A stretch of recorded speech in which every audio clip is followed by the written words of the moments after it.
जाने काली खल किस्मत में, जाने काली खल किस्मत में, ई न पता चल पावे जिंदगिया के खेला समझ में ना आवे। जिंदगिया के खेला समझ में ना आवे।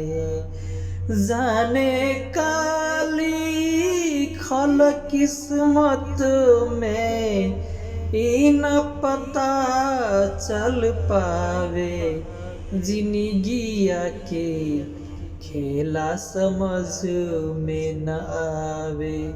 जिंदगिया के खेला समझ में न